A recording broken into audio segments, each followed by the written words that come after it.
Слава му на Бога што ние верувам дека се собираме околу Божјето Слово и да се поучиме и да се охрабриме, како што минатиот пат почнавме со 42-иот псалм. Јас сега би го прочитал целиот најнапред, затоа што тоа не го направивме минатиот пат. Значи 42-иот псалм, како што во Константинов гласи: жедна душа за Бога. Како што констатиравме, тоа е Давидов псалм, и тоа напишан некаде во неговите подоцнежни години, веројатно кога бил гонет од Авесалом. Како што кошутата жедне е за изворните води, така мојата душа копне е по Тебе, Господи. Жедна е мојата душа за Бога, за живиот Бог. О, кога ќе дојдам и кога ќе го гледам Божјето лице. Солзите ми се храна дење и ноќе, додека тие постојано ме прашуваат: каде е Твојот Бог? Мојата душа се излева кога си спомнувам како чекорев во мноштвото, предводувајќи ги кон Божјиот дом со глас на радост и песни во свечена врвулица. Зошто си ми, душо, изнемоштена и зошто си ми жалостна во мене? Надевај се на Бога, зашто пак ќе го славам моето спасение, мојот Бог. Душата тагува во мене, затоа си спомнувам за Тебе од земјата Јордан и Ермон, од гората Мисар. Бездната повикува бездна со шумот на Твоите водопади. Сите Твои води и бранови поминуваат преку мене. Дење нека ми ја додели Господ својата милост, а ноќе ќе го фалам со молитвена песна Бога на мојот живот. Ке му речам на Бога: стено моја, зошто ме забораваш, зошто обиколувам нажален, притиснат од непријателите. Коските ми се кршат од подигравката на непријателите, доека тие постојано ме прашуваат: каде е Твојот Бог? Зошто си ми, душо, изнемоштена и зошто си жалостна во мене? Надевај се на Бога, зашто пак ќе го славам мојот Спасител, мојот Бог. И минатиот пат спомнавме дека Давид навистина е во една тешка состојба, среде околности кои што тој нема моќ да ги промени, но се храбри самиот. Спомнав, тоа е во оној 5 или 11 стих, кој што го нарековме рефрен, но и е свесен за својата состојба. Зошто е во таква една состојба? Наведува 3 причини, како што видовме. Тоа е затоа што е далеку од Божиот дом, од скинијата во тоа време, подоста нели ќе биде храмот. Духовно се чувствува изолиран од Божиот народ и тоа го крши. И затоа и копне по Бога, по Божието присуство, и како што нели тогаш верувале, таму во храмот, во скинијата, таму ќе го видат Бога и таму може да го видат в лице, како што вели овде во вториот стих: о, кога ќе дојдам и кога ќе го гледам Божието лице. Копне е по такво нешто. И втората причина што ја наведува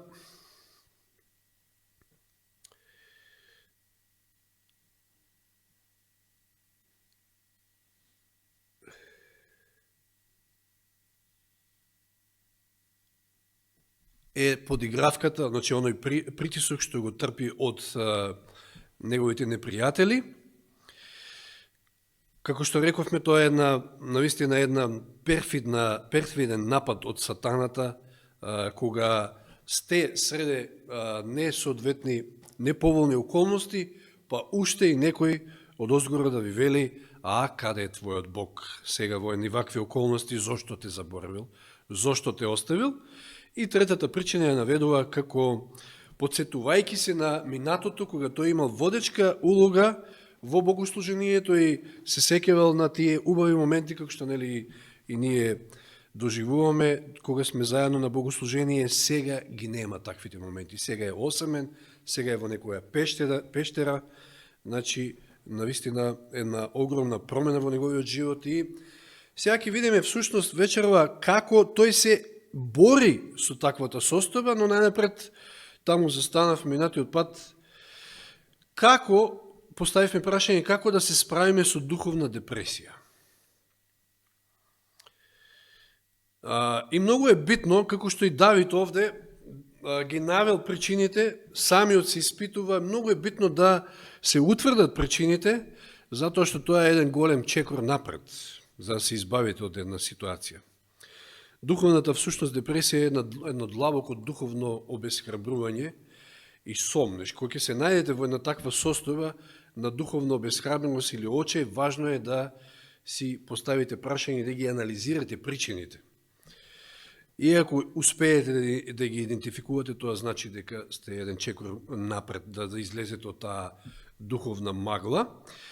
И прво, практични чекори ќе спомнеме за справување со духовна депресија, иако сме зборувале на оваа тема кога го имавме во предвид Илија, таму некаде летото, мислам дека зборувавме, физичкото здравје. Зошто почнуваме од овде? Па и Господ почнал од таму со Илија, ако се сеќаваме. Значи, иако звучи неочекувано, затоа што духовната депресија е психичка состојба, но физичкото здравје е многу битно. Значи, треба да се запрашаме каква ни е исхраната, дали добиваме доволно одмор, дали сме физички можеби истоштени. Да се сетиме на Илија.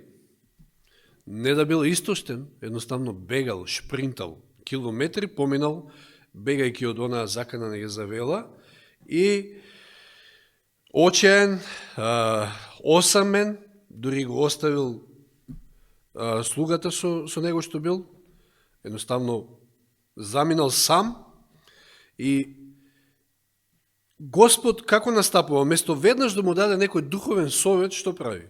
Бог прво му обезбедил храна и одмор.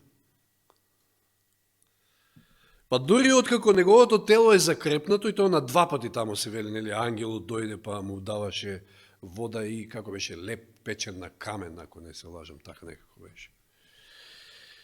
И дури откако неговото тело е закрепнато, Бог почнува да му се обраќа на духовно ниво за духовните прашања кои што го мачат. Значи физичкото здравје може да биде еден од факторите за духовна депресија. И затоа не смееме да го занемаруваме овој аспект. Значи, некогаш недоволниот одмор, можеби обемната работа што имаме секој ден, и ја би рекол тука и онаа навика, онаа страшна навика, би рекол, дека е страшна, ќе го почувствуваме тоа во подоснежните години од животот. Значи, не легнување на време, односно, барем 2 часа пред полнок, оно што го вели Елен Вајт, затоа што тие 2 часа пред полнок се еднакви на 4 часа одмор. Јас барем, затоа што таква ми е навиката, така ми функционира телото, така сум го навикнал, ако два вечери поред не легнам пред 12 часот, ја веќе тоа го чувствувам и тоа доста забележително е. Значи, и ако така се истоштувате, постојано, многу полесно може да западнете во депресија. Значи, ако немате доволно одмор, ако сте физички истоштени, значи, па и психички, без разлика, некои од нас се занимаваме со психички активности. Значи, физичкото здравје е многу битно. Втора работа, одвоеноста од заедницата на верниците. Тоа што често пати го нагласуваме пред Зоран од ова место исто така. Треба да се запрашаме дали сме се оддалечили од заедницата на Божите луѓе. Значи, дали може би не доаѓаме во црква или ретко доаѓаме во црква. Јас сум имал ситуации со некои браќа, сестри, да не именувам. Вели, подобро ми е да не одам некоја сабота на црква. Верујте дека не е подобро. Сам дома не е исто како и во црква, тука со меѓу верниците. Ке се охрабрите едноставно. Значи, може би работата некојаш или обврските ве држат подалеку од црква. Може би сте дозволиве мрзливост или само занемарувањето да ве одведат подалеку од богослужението, или некои причини, може би сте се спречкале со некого тука и сега ќе речете подобро е да се дистанцирам. Не. Не е подобро. Ова е местото каде што се храбриме. Ова е местото каде што неочекувано некојаш ќе стигне и порака од Бога. Тоа е одвојување од заедницата е значи одвојување од храната, од духовната храна и поддршката што можеме да ја добиеме овде во Божјата црква.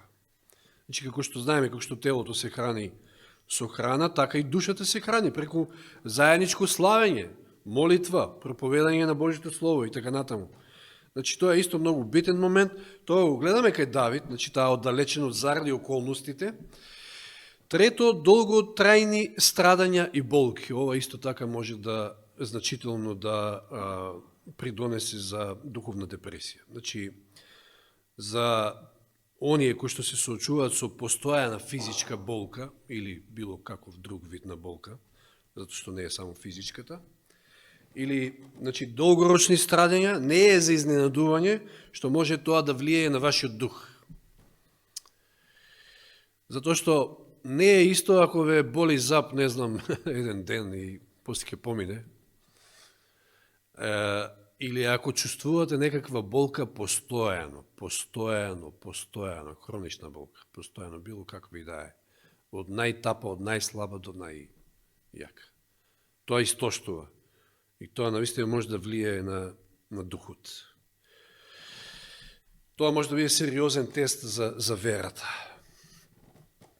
И во такви некои моменти клучно е да се потпреме на Бога целосно, да бараме сила и да бараме утеха од Него. Клучно е, како што кажав, ова се неколку само моменти, меѓутоа клучно е, како што и претходно спомнав, да се препознае состојбата, како сте се нашле во таа состојба. Треба самите да се анализирате, да бидете искрени пред Бога, дали тоа се физички, дали се духовни, дали се емоционални причини, како и да е, излезете пред Бога, решението е тука и е можно да се излезе од таква една состојба.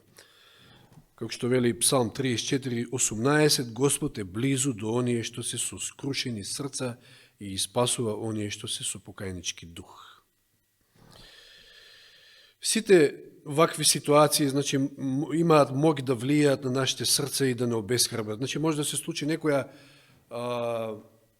драстична промена во нашиот живот. И тоа исто така може да доведе до, значи, некоја збунетост, изгубеност, да не можете да се снајдете во моментот и да потонете во депресија. Може тоа да бидат многу причини, значи, може би да сте загубиле некоја сакана личност, и тоа не мора да е неодамна, затоа што таквата болка може да трае со години. Или пак живеете во некоја постојана непријателска средина, дали на работа, дали може би во семејството, во црквата, не дај Боже, меѓу колегите, исто тоа може да допринесе.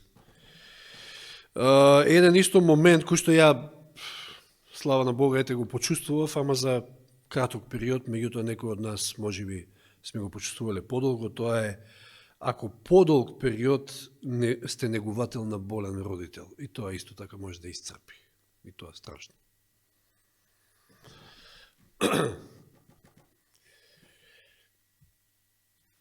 Што е лекот? Што прави Давид? 5 стих, малку го спомнавме минатиот пат. Вели, зошто си ми душо изнемоштена? Тој самиот на себе си зборува, на својата душа. Зошто си ми душо изнемоштена и зошто си жалостна во мене? Да, истоштен, обесхрабрен, жалосен. Но се прашува сами од себе, зошто? Зошто кога, што? Вели, значи си, како наредба си дава на сами себе, надевај се на Бога, зошто? Зошто пак ќе го славам моето спасение, мојот Бог. Па Господ е поголем од сите околности. Господ е непроменлив, Господ е истиот и вчера, и денес, и довек. Значи, треба да разговараме со своето срце, како што псалмистот овде ова го спомнува. Треба да се сетиме на Божјата верност, Бог е верен. дури и во најмрачните моменти, да се подсетиме на причините за надеж, а причини за надеж има многу повеќе, отколку причини да паднеме во депресија и да се обесхрабриме. Спомнавме минатиот пат. Господ е тој кој што сочувствува. Исус е тој кој што поминал ни се. Тој е тој првосвещеник, не само за да се застапува за нас пред Господа, меѓутоа сочувствува со секој наша тага и тежок момент од животот. Затоа треба да се повикаме на Него, затоа треба да се сетиме што направи Исус за нас. Го остави небото, дојде, живееше кој еден од нас, претрпи такви страдања и смрт на крст заради нас. Зарем нема да ни даде Господ нешто друго покрај оно што го дал? Го дал најголемиот дар. Дури и духовно сме одговорни во такво време, значи да едноставно се насочиме, ги насочиме мислите кон Бога. Па ние ја познаваме вистината. Значи да го насочиме својот поглед кон Божјата величина. Да се посетиме дека иако постојат причини за тага, може би во некои ситуации имаме подобра причина за радост и надеж.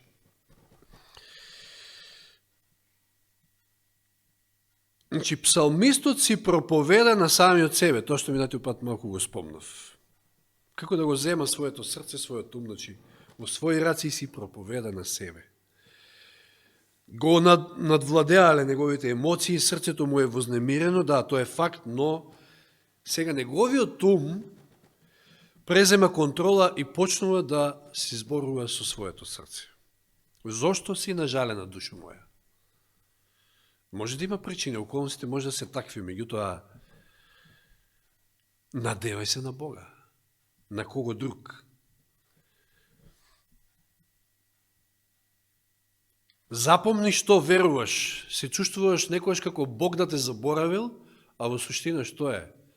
Во суштина ние забораваме каков е Бог во такви моменти. Бог не заборавил. Бог не заборавил никојаш. Адам и Ева паднаа во грев. Веднаш реагираше Бог. Веднаш. За човештвото. Веднаш се застапи. Веднаш им испрати вест. Уште во Битие 3.15. Вест на надеж. Евангелието. Така да не треба да се сомневаме воопшто во Бога. Значи, и точно е, рековме минатиот пат, дека реално е некој пати, мислам, христијанин да се обесхрабри, меѓутоа, еве го решението. Еве Давид ни дава, значи, патоказ, начин како да се избориме со таква состава.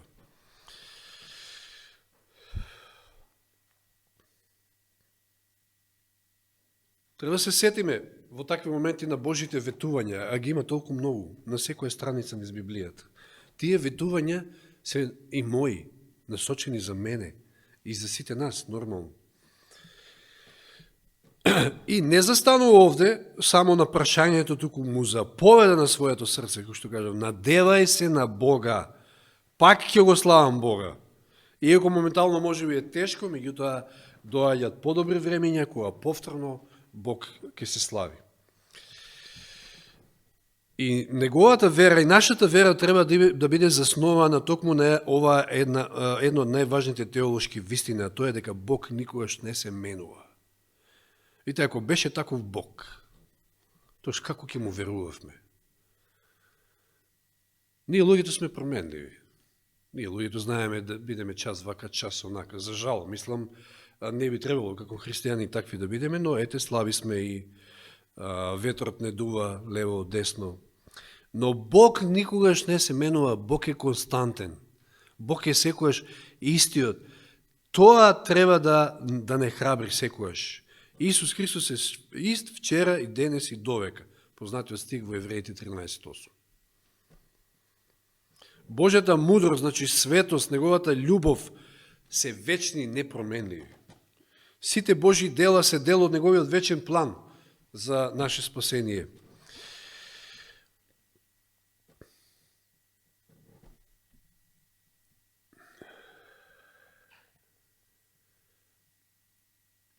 Надежта на псалмистот овде е вкоренета во откровението на писмото и потврдена преку крвта на Исус Христос. Ако Бог толку многу не љубеше, што го даде својот син, тоаш апсолутно се е во состојба да ни пружи и да ни овозможи, без оглед на тешкотиите и околностите. Значи, Христос всушност веќе го направил најголемото дело. Така да не треба да се сомневаме.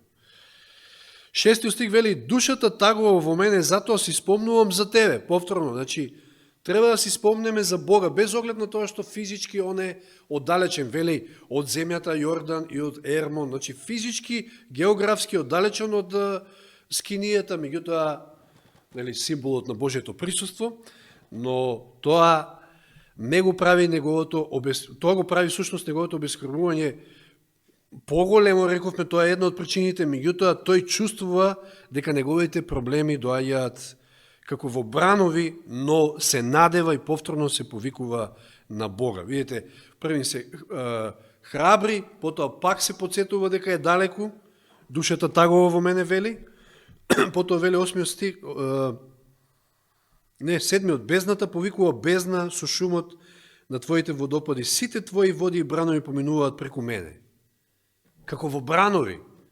Често пати знаеме се најме во таква ситуација. Во бранови не доаѓаат тешкотиите. Дење нека ми ја додели Господ својата милост, се повикува на Божјата милост, а ноќе ќе го фалам со молитвена песна Бога на мојот живот. Видите како е испреплетено ова. Значи, кажува за својата тежина, ја опишува, а потоа повторно се повикува на Бога и се надева на Бога. Ки му речам на Бога, стено моја, зошто ме забораваш? Повторно, како во бранови. Зошто обиколувам нажален притиснат од непријателите? Коските ми се кршат од подигравката на непријателите, доека тие постојано ме прашуваат каде е твојот Бог. Минатиот пат повеќе спомнавме за ова. Значи, ова е многу тешко да се поднесе во вакви околности, па уште и самиот тој кажува, коските ми се кршат. И 11 стих вели повторно, зошто си ми душо изнемоштена и зошто си жалостна во мене? Надевај се на Бога, зашто пак ќе го славам мојот Спасител, мојот Бог. Не можам да не завршам со следните зборови од Римјаните 8 глава, значи овие се прекрасни стихови кои што секојаш се добри за храбрење. Подпирајќи се на Божјата љубов, ќе имаме секојаш надеж. Од 31 стих ќе читам 8 глава Римјаните. И така што да речеме на ова? Ако е Бог за нас, кој ќе биде против нас? А покажа ли Господ дека е за нас? Покажа ли Господ дека е со нас? И тоа како? И тоа многу пати во нашиот живот. Оној кој не го поштеди ни собствениот син, туку го предаде за сите нас. Ова е многу битно, како што го нагласив неколку пати. Синот свој не го поштеди. Го предаде за нас. Како не ќе ни подари се друго со него? Значи, ако веќе е даден синот, а знаем уште пред 2000 години на Голгота, тоа се случи најголемото дело на Божјата љубов, тоаш како можеме се сомневаме дека нема да ни подари и се друго? Тоа треба да не храбри. Кој ќе ги обвини Божјите избраници? Бог ли кој ги оправдува? Кој е оној кој ќе ги осуди? Христос Исус ли, кој умре, но уште и воскресна, кој е од десната страна на Бога и кој се застапува за нас?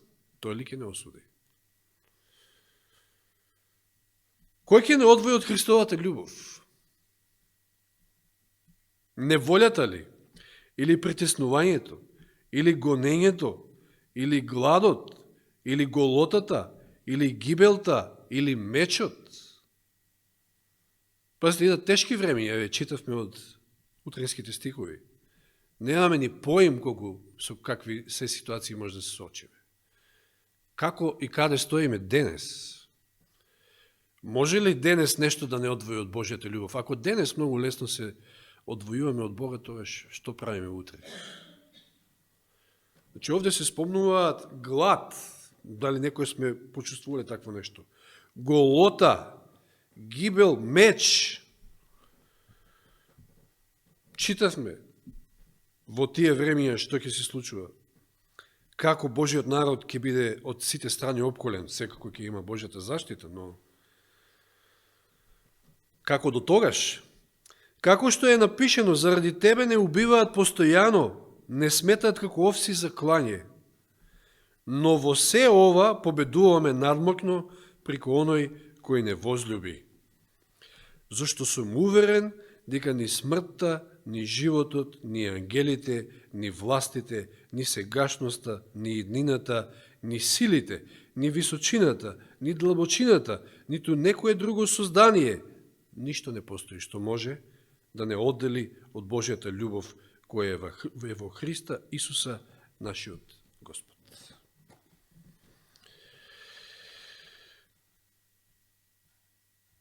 На ова треба да се задржиме, драги браќи и сестри, кога сме во такви околности. Зошто, душо моја, си изнемоштена? Зошто си жалосна во мене? Па надевај се на Бога. Тој е тој кој што те возлюби од сета вечност. Затоа ти укажувам милост. Може и моментално околности се такви, меѓутоа надевај се. Повторно ќе го славиш Бога. Никогаш да не забораваме, тоа ѓаволот знае да го прави со нас. Мене ми е, ајде нема да спомнам, еден брат ми е секојаш пример за тоа што често пати го храбрам, многу пати знае да каже, дали Господ мене ме сака. Че видите, ѓаволот може постојано да не куша на таа едноставна работа која што треба да ни биде јасно за секојаш. Дали Господ не сака? Па Господ го даде својот син. Еве ја неговата љубов. Ништо не смее и не може да не одвои од Божјата љубов, ако сме свесни колку Бог не сака, а треба да бидеме. Него поштеди ни својот син. Меѓутоа ѓаволот е лукав и не куша често пати. Да се посомнеаме во тоа дека Бог не заборил, дека Бог не сака, не оставил и така натаму. Не, ние во такви околности некојаш забораваме каков е Бог. Треба да се присетиме на тоа како Бог не водел во минатото. Сме зборувале на овие теми често пати, но еве на некој начин бев поттикнат, ми остана овој псалм и некои други од серијата, тогаш кога ја зборував за псалмите, па ете решив да го обработиме и да се охрабриме. Верувам дека ќе допре Божјето Слово до секого од нас и до оние кои што гледаат, затоа што сите ние имаме некој проблем, можеби во животот, и може многу лесно, како што рековме, тоа е реалност за еден верник да се обескребри. Но да се повикаме на Бога, да се надеваме на Бога, да си проповедаме на самите себе, ако треба. Тешко ни е, можеби, некојаш неволни сме, знаете каква е депресијата, меѓутоа отворете, прочитате, пуштете нешто, слушајте ако не можете да читате.